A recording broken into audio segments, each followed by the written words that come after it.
Bonjour les tourneurs, bienvenue dans mon atelier. Alors, je suis en voix off cette semaine parce que dans mon atelier, le système de chauffage fonctionne, le dépoussiéreur fonctionne, tout fonctionne, alors c'est très bruyant. Donc, le projet est de tourner un vase sans modèle, c'est-à-dire que dans ma tête, j'ai vu une image et l'idée, c'est que j'aimerais faire quelque chose de ressemblant, mais je m'impose ce volet de créativité, c'est-à-dire que, à quelque part, le bois va m'amener à quelque part. La pièce de bois est une pièce de noyer cendré qui a été cirée cet été, donc elle est verte. Et puis, j'ai toutes les protections parce qu'actuellement, au cilindrage, des morceaux d'écorce peuvent partir. J'ai mis mon masque à poussière aussi. Le noyer cendré, c'est un arbre, un bois qui fait beaucoup de poussière. Même s'il est vert, ça peut... Donc, on est tout installé et puis on dégrossit ça tranquillement.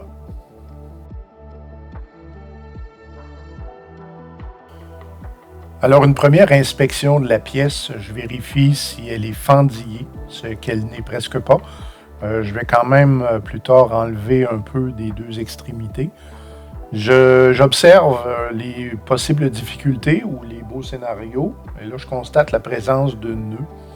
Et puis, donc, l'histoire courte, c'est que je vais choisir d'enlever encore de la matière pour aller voir en dessous, encore plus en profondeur, qu'est-ce qu'on pourrait avoir. Histoire d'avoir une coupe plus nette, j'utilise la gouge à bol. Et puis, quelques passes suffiront. Et on va découvrir le bois en dessous. Une fois le bois bien dégagé, eh bien, j'ai découvert du fendillement. Et puis, pour aussi tranquillement essayer d'aller chercher une harmonie à l'intérieur de la pièce, vous voyez à droite, je vais enlever un bon morceau qui probablement m'aurait donné des problèmes un peu plus tard. Comme le noyer cendré n'est pas un bois dur, le bout de grain peut être... faut le traiter comme il faut.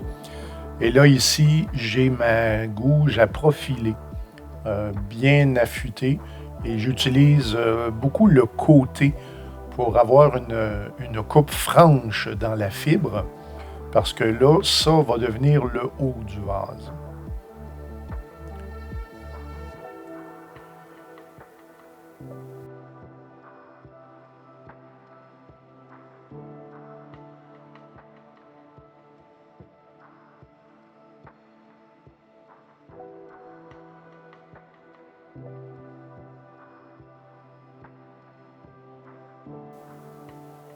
Donc, le haut est plus ou moins établi. Et puis là, en observant la pièce, je dois choisir le fond, où va arriver le fond du vase. Puis, il y a un nœud, alors je choisis de l'écarter. Et donc, la ligne de crayon ici représente le fond du vase. Donc ici, l'idée, c'est à l'œil, faire le haut du vase. Et puis, avec une gouge à bol fraîchement affûtée sur la meule. Et c'est mon œil qui détermine. Je n'ai aucune mesure. J'y vais comme je le sens.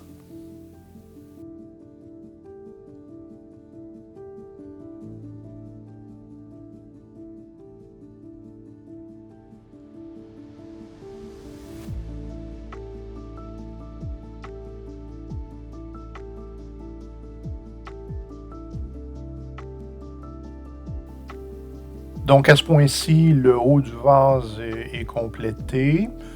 Et puis là, tranquillement, je veux donner la forme à mon vase. Et donc avec différents outils, l'idée c'est d'aller donner la bonne dimension, toujours à l'œil, au fond du vase. Je procède aussi en étapes. Je descends pas l'épaisseur, le diamètre à la bonne dimension tout de suite. parce que je veux garder un maximum de support, parce que là, je vais avoir pas mal de matière à enlever.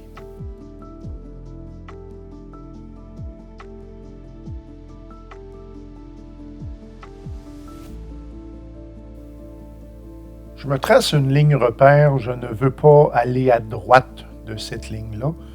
Et par étapes, je vais descendre la matière, enlever du bois. Ça va donner une forme conique. C'est ce que je vise. C'est un vase un peu conique avec les trous qui seront faits sur le haut du vase.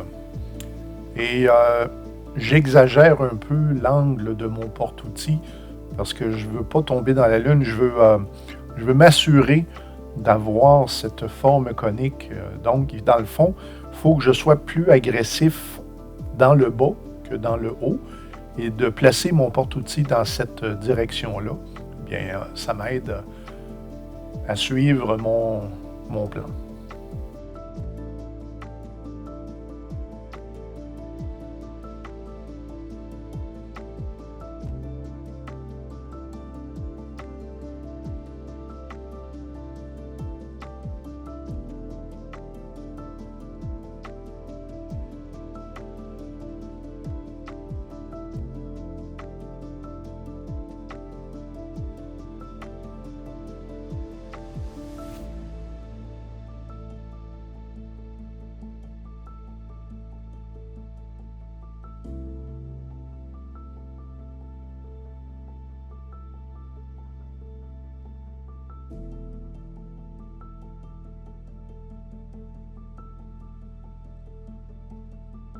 Le diamètre de la pièce est assez imposant et je préfère utiliser la gouge aplanée de André Martel.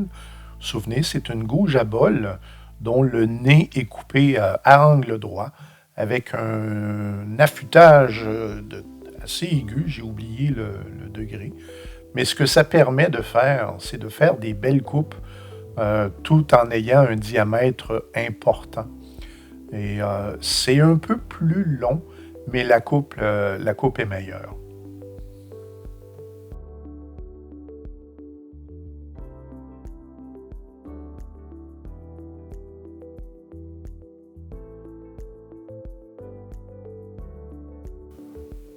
Il faut dire que c'est un choix personnel de travailler avec la gouge aplanée parce que la gouge à bol sur le côté, elle peut être très agressive et on peut enlever beaucoup de matière très rapidement. Mais ici, ben, je choisis de pratiquer toujours mes outils. Il y a toujours cette idée de chaque coupe qu'on fait est une pratique pour la prochaine coupe. La surface laissée par la gouge aplanée, elle est très très belle.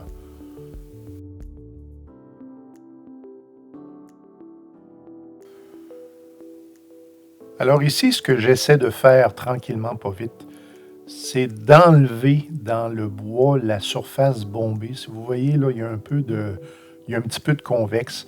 Et je suis appuyé sur mon porte-outils et j'essaie d'y rester collé afin que mon cône soit le plus parfait possible. Et donc, je dois aller enlever de la matière là où la ligne, où c'est pas parallèle.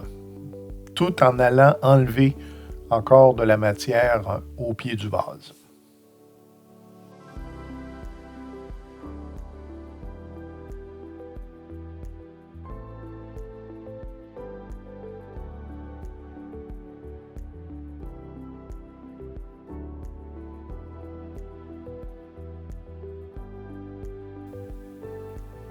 Donc, j'ai travaillé, j'ai usiné la pièce et là, actuellement, la forme me convient. J'observe de l'effilochement de fibres dans le bas du vase, mais je me propose de garder ça pour plus tard. Et en même temps, pendant que je faisais ça, je me disais, mais est-ce que je vais aller faire des trous dans cette pièce de bois? Elle est tellement belle.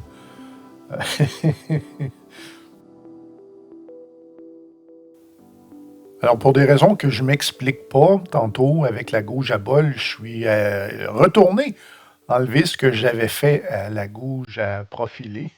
Et là, il faut que je recommence. Et là, vous voyez hein, l'état du grain, comment c'est une fibre qui est fragile. Et bon, moi, à mon expérience, une bonne façon d'enlever ça, c'est une gouge à profiler sur le côté. On coupe avec le côté. Et puis, il faut enlever une bonne épaisseur. Il faut 2-3 millimètres, pas nécessairement d'une fois, mais faut passer par là.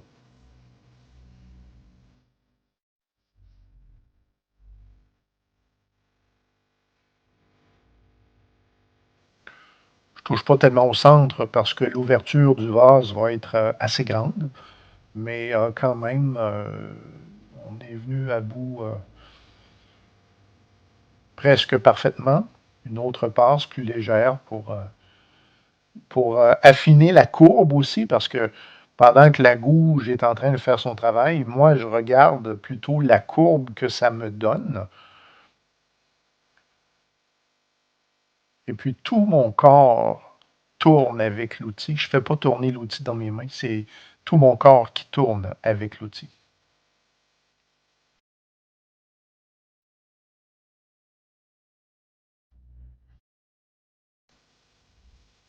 Alors, la coupe est très bonne, cependant, il y a un petit défaut au niveau de la courbure. Alors, je vais reprendre ma gouge et je vais corriger ce qui doit l'être.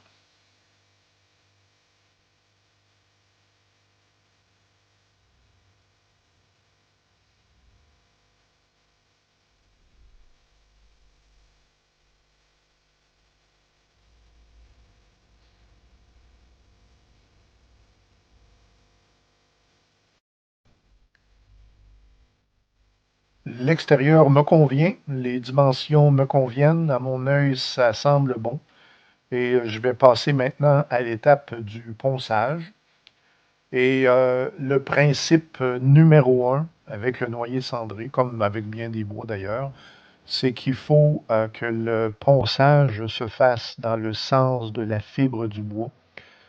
Alors, vous voyez ici, je suis en train de montrer que mon papier va devoir tourner de façon à coucher le grain. Et puis, un peu avant de procéder, au lieu de prendre ma perceuse et le disque, je choisis plutôt ma ponceuse à rotation libre. Le premier papier est un papier 80 parce que j'ai encore des petites imperfections dans la courbure, mais sinon, tous les grains vont passer jusqu'au grain 400. Donc, je choisis de faire le perçage, j'ai envie de dire préliminaire, avec des mèches Forstner. J'y vais graduellement, je ne prends pas ma plus grande mèche du premier coup. Je commence par faire plus petit diamètre et je vais agrandir jusqu'à la grandeur désirée. Donc, voilà la grandeur désirée. Alors, le tour est aux environs de 400 tours. Et puis, je prends mon temps. Ça va assez bien. Le tour force pas. La mèche fait son travail. Et tout va bien. Alors, comme il s'agit d'une forme conique, par curiosité quand même, je vérifie l'épaisseur que j'ai, histoire de me faire une idée. Alors, l'idée de fond était de percer plusieurs dizaines de trous de différents diamètres. Et j'avais cette idée que les mèches dites pointées me serviraient bien. Et dans le fond, ce que je découvre, c'est qu'avec une pièce en bois vert qui est tendre, le noyer cendré qui est tendre, eh ben, pas du tout, ça fonctionne pas. Et je vais découvrir assez rapidement que les mèches Forstner font de loin un meilleur travail. J'utilise le système d'indexation pour bloquer la pièce, uniquement pour pas qu'elle bouge pendant le perçage. Ça fonctionne vraiment très bien. Alors déjà, à ce point-ci, je me rends compte que ça ne sera pas gagné, que la probabilité d'échec, elle est énorme. Alors, je me décide de passer à l'expérimentation aussi.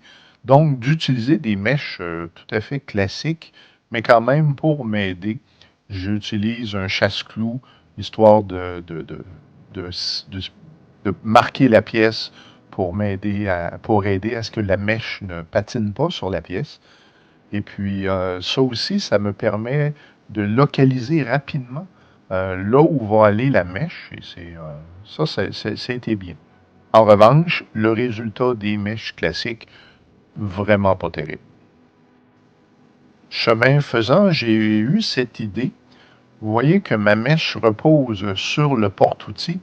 Et l'idée que j'avais, c'était si le porte-outil me donne la bonne hauteur tout le temps, est-ce que, à ce moment-là, avec la mèche, ma perceuse dans les mains, je peux orienter un peu mieux le perçage? Et puis, ça va très très bien. Et la mèche ne graffigne absolument pas le porte-outil. Et puis, ça aussi, c'était une bonne idée. Ça fonctionne très bien. Alors, conclusion de ça, le perçage à main levée, ça se fait, mais c'est vraiment pas la meilleure option. Déjà ici, j'ai en tête de continuer le projet, d'aller au plus loin possible. Et là maintenant, il faut évider l'intérieur. Alors, première stratégie, j'ai en tête d'utiliser mon crochet pour aller évider ce qui est au plus près de moi. Et puis, ça fonctionne assez bien. Le souci, c'est que justement, à cause de la forme conique, eh bien, c'est plus difficile d'aller chercher là, dans la courbe, dans l'extrême courbe, là, c'est pas facile.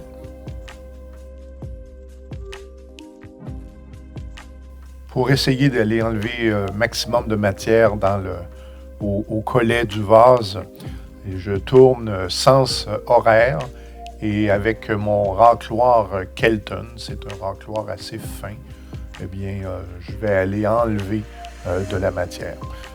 C'est un racloir et c'est du noyer cendré vert. Alors, la paroi interne, c'est tout à fait, c'est à l'arraché. Il n'y a pas d'autre mot. Ça donne aucune finition de quoi que ce soit. En revanche, c'est assez performant. Mais pour la finition interne, c'est sûr que non. Alors, quelque chose de rare et aux tourneurs expérimentés et aguerris avec le crochet, il est possible de tourner à revers avec le crochet à l'envers, évidemment si le dessous du crochet est affûté. Le talonnage avant de couper le bois, donc le talonnage se fait dans cette position. C'est cette partie qui va toucher le bois et sur rotation tranquillement, le tranchant va se présenter et ça va donner un intérieur impeccable. Encore une fois, si vous êtes un tourneur aguerri avec le crochet, sinon, ce n'est pas recommandé, vous pourriez le casser. Alors voilà, c'est parti et on démarre avec une petite morsure. Rien de critique. C'est André Martel qui m'a parlé de cette technique. Il l'aborde brièvement sur son DVD du crochet, mais il y a quelque temps, j'étais chez lui et il m'a fait la démonstration de l'utilisation du crochet à l'envers. Et puis, effectivement, je répète, si vous connaissez maîtriser votre crochet comme il faut, à ce point-ci, vous pouvez expérimenter le crochet à l'envers, mais pas quand vous êtes en apprentissage. Et là, dans ce qu'on est en train de voir, le crochet me fait des copeaux et non pas de la poussière. Et la surface dans la courbe du vase, une autre morsure, les copeaux, je reviens sur la morsure, c'est parce que j'ai pris une bouchée trop grande, là. C'est inégal à l'intérieur, là. Puis, ça me joue des tours. La vision n'est pas superbe non plus. J'étais en train de dire, j'ai un blanc, je l'ai oublié. surface. Alors, l'intérieur, le crochet, oui, laisse donc une surface impeccable. Le crochet à l'envers, dans ce que moi j'ai vu, me permet une meilleure surface que tous les racloirs que j'ai essayés, une meilleure surface que les racloirs Kelton, mais aussi lorsque maîtrisé, et c'est toujours l'idée de prendre son temps quand on est vide à l'envers, c'est rapide et c'est propre.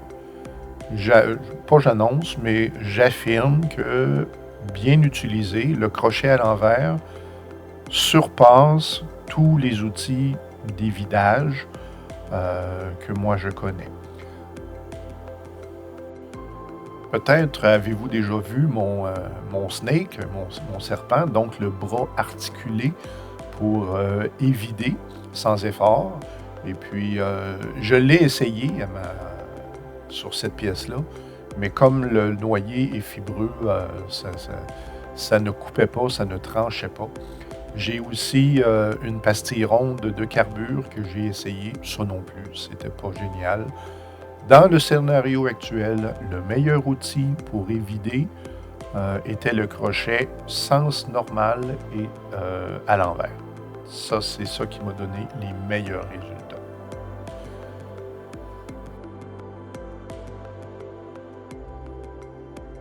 Donc, voici à quoi ressemble l'intérieur actuellement. On est dans la courbe, là où les trous ont été faits. Et puis, vous remarquez la finesse de la coupe au crochet extrêmement douce au toucher. Et à l'extrême gauche, vous avez la fibre naturelle, la surface laissée par l'outil Kelton. Maintenant, au crochet à l'envers, la bonne stratégie va être d'y aller par couches successives. On ne fait pas ça en une passe. Il faut aller progressivement enlever de la matière jusqu'à ce que tout l'intérieur soit parfait. Il y a un certain temps, j'ai tourné un vase, je n'ai pas rien filmé. Et puis, l'idée était de mettre en pratique ce qu'André m'avait enseigné. Et puis, avec évidemment les différents crochets, parce que chaque crochet peut aller un peu plus profond que l'autre, là. Et puis, on est capable d'aller faire la forme intérieure au complet avec le crochet inversé. Mais ça dépend évidemment de l'ouverture qu'on a. Si c'était un vase ouvert, alors il n'y a absolument aucun problème. Moi, dans mon cas, il faut que je travaille avec l'ouverture, l'espace que ça me donne. Donc, l'histoire courte, c'est que je tournais, j'évidais avec le crochet inversé. Donc, c'est cette partie-ci, ainsi que la gouge. Même chose, hein, on a la plane et la gouge. Et puis, je me suis rapidement habitué, ça allait bien, c'était rapide, c'était propre, et puis, il passe à travers. Alors, devant vous, dans le fond, on va ouvrir la pièce, et c'est la qualité de la coupe qu'on a à l'intérieur, et c'est très, très bon.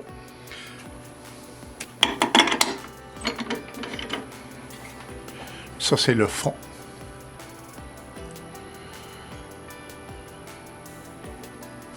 Donc, quelle conclusion est-ce qu'on peut tirer du projet d'aujourd'hui?